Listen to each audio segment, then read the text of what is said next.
Sœur Amélia avait 73 ans lorsqu'elle comprit que 55 années de vœux religieux n'avaient pas apaisé le désir le plus fondamental qu'une femme puisse avoir, celui d'être mère. Cette prise de conscience se manifesta par une douleur physique profonde et lancinante dans son ventre qui, en 7 décennies, n'avait produit que des regrets.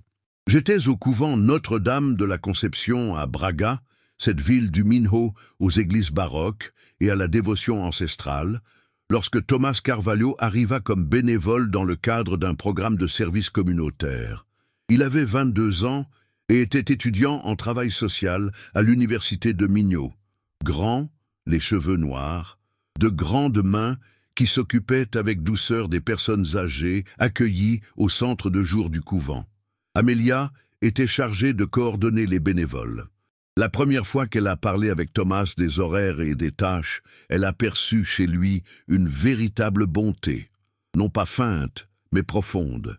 La façon dont il écoutait les récits des personnes âgées avec une attention sincère. La façon dont il tenait les mains tremblantes avec respect. Les semaines suivantes, elle l'observa de plus près. Elle remarqua que les autres religieuses, même les plus âgées, semblaient s'épanouir légèrement en sa présence. Non pas d'une manière romantique, mais maternelle. Sœur Béatrice lui offrait toujours des biscuits supplémentaires. Sœur Conception recousait spontanément un bouton de sa chemise. Thomas acceptait les soins avec grâce, sans gêne. Il paraissait à son aise d'être soigné par des femmes plus âgées. Amélia s'interdisait ces gestes. Elle gardait une distance professionnelle, mais elle observait, et en observant, elle commença à ressentir quelque chose qu'elle n'avait pas éprouvé depuis des décennies. Ce n'était pas d'abord de l'attirance sexuelle, c'était quelque chose de plus primitif, de plus profond, un instinct maternel qu'elle avait refoulé depuis son entrée dans l'ordre à 18 ans. Quand elle regardait Thomas, elle ne voyait pas un jeune homme, mais le fils qu'elle n'avait jamais eu. Le fils qu'il aurait pu avoir s'il avait fait un autre choix 50 ans plus tôt. Ce sentiment se mua en une obsession douloureuse. Amélia se mit à imaginer. Et si elle s'était mariée à 18 ans au lieu de prendre le voile? Et si elle avait eu des enfants dans sa vingtaine? Son fils aurait l'âge de Thomas aujourd'hui. Peut-être lui ressemblerait-il. Peut-être aurait-il la même douceur. Elle se mit à fantasmer que Thomas était son fils, qu'elle pourrait prendre soin de lui, le nourrir, le consoler quand il était triste. Au début, ces fantasmes étaient réconfortants. Puis ils devinrent un supplice, car ils mettaient en lumière un vide impossible à combler. En juin, Thomas a mentionné, comme si de rien n'était, que sa mère était décédée lorsqu'il avait 15 ans. Un cancer foudroyant. Son père s'était remarié avec une femme qui ne voulait pas de beau-fils. Thomas vivait seul, travaillait et étudiait et voyait rarement sa famille. En racontant son histoire, les larmes lui sont montées aux yeux, mais il n'a pas pleuré. Il a dit avoir appris à vivre avec ce deuil, mais que parfois l'absence d'une mère lui pesait, quelqu'un qu'il aimait inconditionnellement. Amélia sentit quelque chose se briser en elle. Voilà un jeune homme sans mère, et elle, une femme sans enfant. Une situation idéale, et pourtant impossible. Elle avait 73 ans, était religieuse, et ses vœux étaient inviolables. Mais pour la première fois en 50 ans, elle remettait en question le choix qu'elle avait fait à 18 ans. Elle était entrée au couvent pour fuir un mariage arrangé. Elle avait choisi Dieu plutôt que la maternité. Cela lui avait paru noble à l'époque. À présent, cela lui semblait tragique. Elle commença à traiter Thomas différemment, de petites attentions maternelles qu'elle ne pouvait réprimer. Elle lui apportait un déjeuner supplémentaire, prétextant des restes alors qu'elle l'avait préparé spécialement pour lui. Elle lui demandait s'il mangeait bien, s'il dormait suffisamment. Un jour, alors qu'il était rentré enrhumé, elle insista pour qu'il boive le thé au miel qu'elle avait préparé. Thomas accepta ses attentions avec gratitude. Il fit remarquer qu'elle lui rappelait sa mère, sa façon de prendre soin des autres. Ce commentaire aurait dû être un avertissement, mais Amélia ressentit de la tendresse, non de l'inquiétude. Elle appréciait la comparaison avec sa mère. Elle aurait voulu être sa mère d'une manière qu'elle savait impossible, mais elle ne pouvait s'empêcher de le désirer. Ses fantasmes se multiplièrent. Non seulement s'occuper de lui, mais l'élever, le tenir dans ses bras quand il était bébé, voir ses premiers pas, être présente pour tous les moments que sa mère biologique avait vécus avant de mourir. C'est en juillet que cette pensée impossible lui vint à l'esprit. Elle se trouvait dans la chapelle tard dans la nuit, lorsque ses pensées s'égarèrent vers un territoire interdit. Elle avait 73 ans, ménopause depuis 20 ans, biologiquement incapable de concevoir. Mais et si ce n'était pas le cas? Et si, par miracle, elle pouvait avoir un enfant? Et si elle pouvait avoir un enfant de Thomas précisément? Non pas comme un acte sexuel, l'idée la répugnait encore, mais comme un miracle divin, comme Marie conçue sans péché. Elle savait que cette pensée était un blasphème. Elle se comparait à la Vierge Marie. Elle désirait rompre son vœu de chasteté non par concupiscence, mais par un instinct maternel frustré. C'était un péché mortel à plusieurs égards, contre la chasteté, contre l'obéissance, contre l'acceptation de la volonté divine. Mais le désir ne disparut pas simplement parce qu'il fut qualifié de péché. Amélia se mit à prier avec ferveur, suppliant Dieu de faire disparaître ce désir, ou d'accomplir un miracle, l'un ou l'autre. Elle savait que le second était impossible. Dieu ne récompensait pas le péché par des miracles, mais le désespoir la rendait irrationnelle. Elle passait des heures à la chapelle à implorer. Les autres religieuses remarquèrent son changement. La mère supérieure lui demanda si elle allait bien. Amélia répondit qu'elle traversait une période difficile sur le plan spirituel. La mère supérieure lui proposa son aide. Amélia refusa. Comment pouvait-elle l'expliquer? En août, Thomas remarqua sa détresse. Il lui demanda directement si quelque chose n'allait pas. Amélia faillit tout lui confier. Elle s'arrêta au dernier moment. Elle dit seulement qu'elle traversait une crise de foi. Il lui prit la main, un geste doux, sans aucune connotation romantique, et s'excusa, qu'elle avait toujours semblé si sûre de sa vocation. Il lui demanda ce qui avait changé. Amélia contempla son visage juvénile, la sincère inquiétude dans ses yeux, sa main serrant la sienne. Et elle s'effondra. Pas complètement. Elle ne dit pas vouloir être sa mère.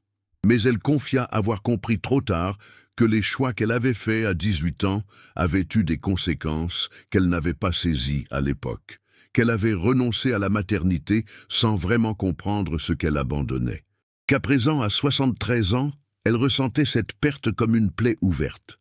Thomas écouta avec compassion. Il s'excusa. Il expliqua que la perte de sa mère à 15 ans lui avait appris que la maternité était un don inestimable, qu'on n'apprécie qu'une fois disparu. Il comprit son regret, même s'il ne pouvait rien y changer. Amélia rétorqua qu'il n'y avait pas de solution.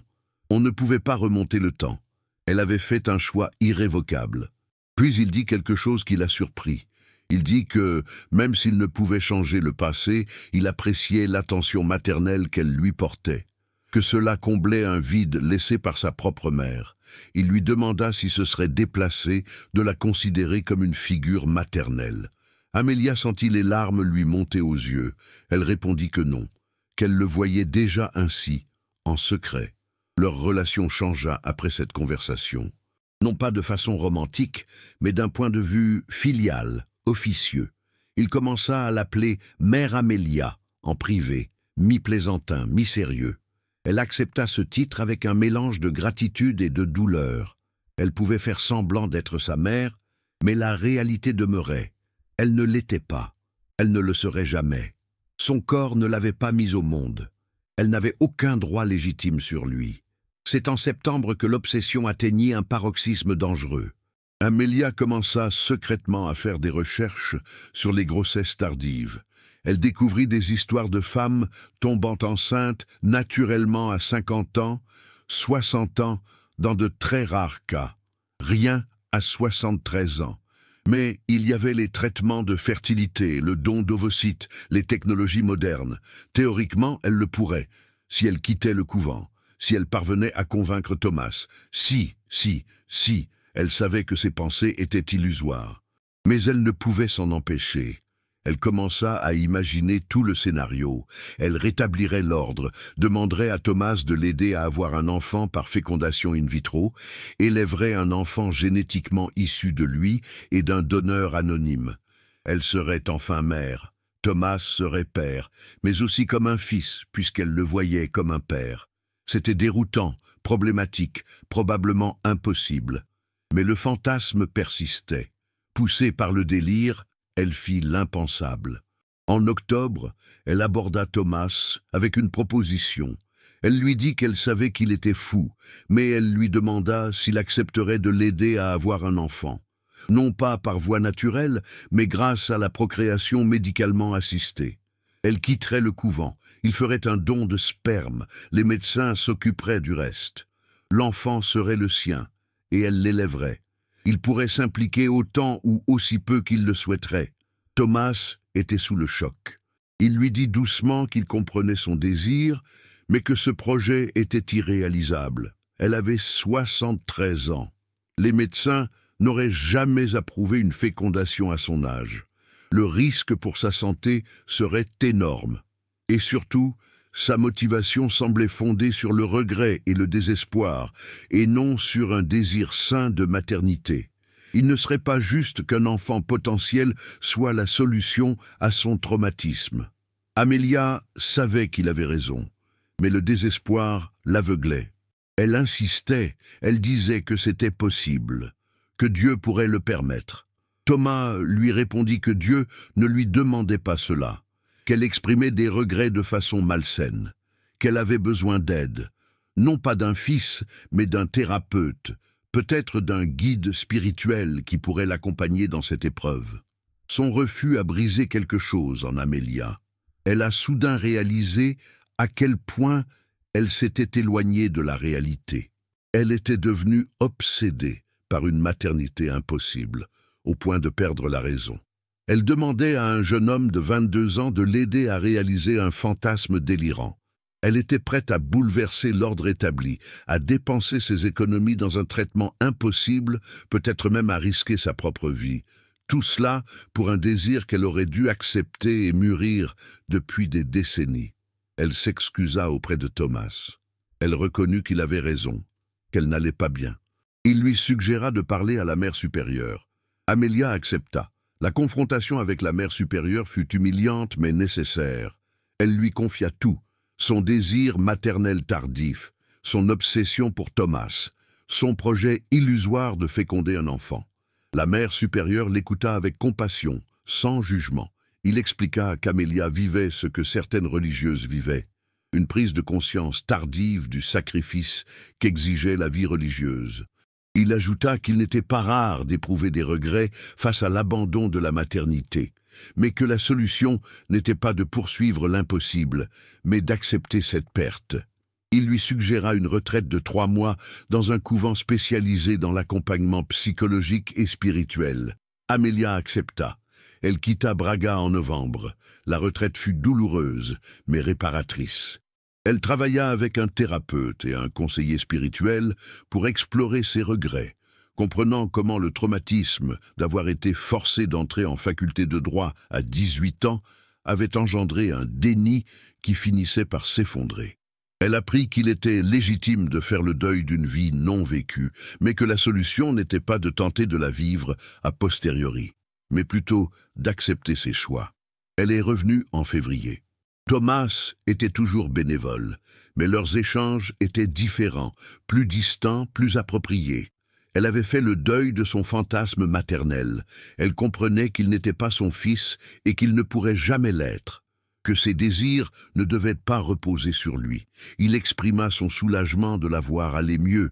Il dit qu'il apprécierait toujours ses soins, mais qu'il était heureux qu'elle ait trouvé la paix. Amelia ne s'est jamais complètement remise de ce regret. À 74 ans, puis à 75, elle ressentait encore parfois la douleur d'un ventre vide, de bras qui n'avaient jamais bercé son propre enfant. Mais elle a appris à vivre avec cette perte. Elle a compris que le choix qu'elle avait fait à 18 ans, même s'il avait été en partie imposé, l'avait menée à une vie sans maternité biologique. que la conséquence était une vie sans maternité biologique. Elle a trouvé d'autres façons d'exprimer son amour maternel. Elle s'est investie davantage auprès des enfants de l'orphelinat soutenus par le couvent. Elle a accompagné et conseillé les jeunes religieuses entrant dans l'ordre. Elle a offert une écoute compatissante aux femmes plus âgées qui partageaient des regrets similaires. Elle n'a pas remplacé la maternité biologique, mais a comblé un besoin de tendresse. L'amour interdit n'était pas un amour romantique. C'était un amour maternel impossible, dirigé vers un garçon qui n'avait jamais été et ne pourrait jamais être son fils. Le péché mortel n'était pas la luxure, mais la convoitise d'une vie inachevée. Amélia avait désiré transgresser non par plaisir charnel, mais par besoin humain fondamental et insatisfait. Elle finit par comprendre que Dieu ne la punissait pas pour son désir, mais lui apprenait à accepter les limites humaines. À 80 ans, avec le recul, Amélia voyait clairement le délire qui l'avait saisie à 73 ans, mais elle y percevait aussi de l'humanité. Pendant 50 ans, elle avait été une religieuse exemplaire. Pendant 1 an, elle avait été une femme brisée, confrontée au prix de sa vocation. Les deux étaient vrais. Sainteté et faiblesse coexistaient. Et Dieu, découvrit-elle, avait assez de compassion pour les deux.